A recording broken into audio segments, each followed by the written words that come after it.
All right, and there's a long list of events happening across our area tomorrow honoring Dr. King and his legacy, and you can find a full list of those on ksdk.com. But right now, we'd like to highlight one particular event happening in East St. Louis. I'm joined now by Alvin Parks Jr., co-chair of the East St. Louis MLK Commemorative Celebration. Thank you so much for joining us, sir. I'm glad to be with you, Travis. Absolutely. Well, this is a monumental time. Of course, every year we celebrate it, but Dr. King and his teachings, they should live throughout the year, would you say? Absolutely. And one of the things that we have in East St. Louis is one of the oldest and longest standing celebrations that there is in the country at this point.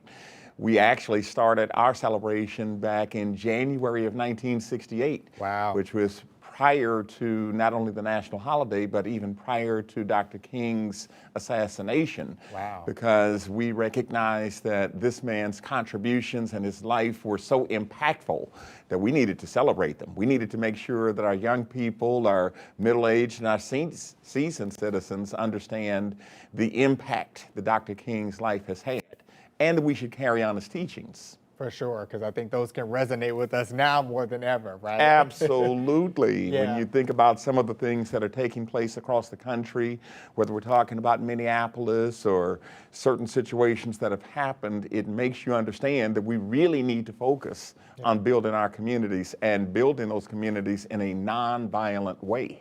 So tomorrow's event is a citywide effort. Tell us, what can folks expect?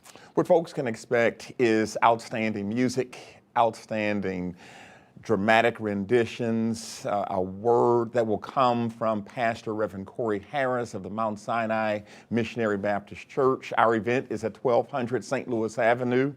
Every year we go into churches to actually do this because we recognize that, first of all, Dr. King was a pastor. He was a man of the clergy who wanted to make sure that people understood the spiritual undergirding that would actually help lift their lives.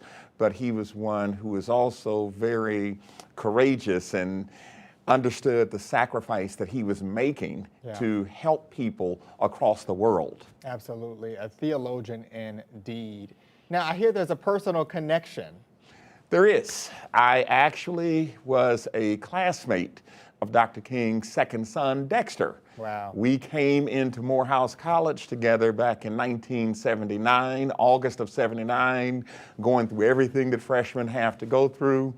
And his dad's name got placed on the chapel that we would go to freshman orientation and all kinds of assemblies and things that would be taking place. So we all understood that Dexter King was somebody very special too, who, unlike many of us, had gone through the sacrifice of losing his dad at the age of 7.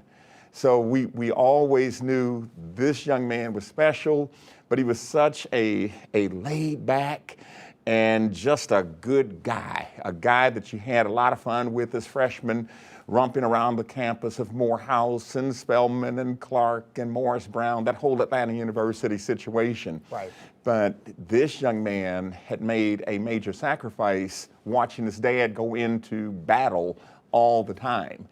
And it was just one of those things we recognized, and we celebrated him just for being Dexter King. Absolutely, and I can only imagine what it's like to be a part of that bloodline, right? And carrying such that weight, that he had. I mean, Dr. King has 4 children, as you know, and they are super active in making sure his legacy is carried on, with his foundation in Atlanta and the family's foundation.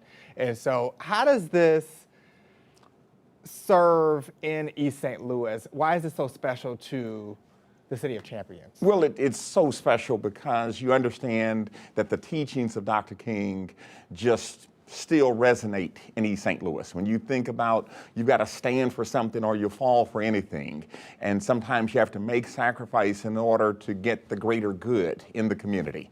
You have to work across lines. Dr. King was not afraid to go to the President of the United States, to go to governors, to go to chiefs of police, and make the statement that all men are supposed to be created equal. And he said, I want to make sure that the children can play together, that we can go wherever we need to, and we don't have to have segregated water fountains and segregated lunch counters. When you understand that those kind of sacrifices were made, it carries us also in East St. Louis when we look and say, this man made those kind of sacrifices. We have to go to people too looking for help. Whether we're talking about community development or economic development or work with our police and everything else we're trying to get done in East St. Louis. Yeah, well, thank you so much, Mr. Parks. And I want you to tell the people one last time what they can experience. Give us the time, the date, all of the logistics for tomorrow. Okay. Tomorrow we'll be at Mount Sinai Missionary Baptist Church. The program begins at 12. We're asking people to get there no later than 11:15. We're asking people to come to 1200 St. Louis Avenue. There will be a great program and a great reception with some scrumptious food afterwards. All right, I can smell it already. All right, thank you so much for being here with us. Thank you for having me.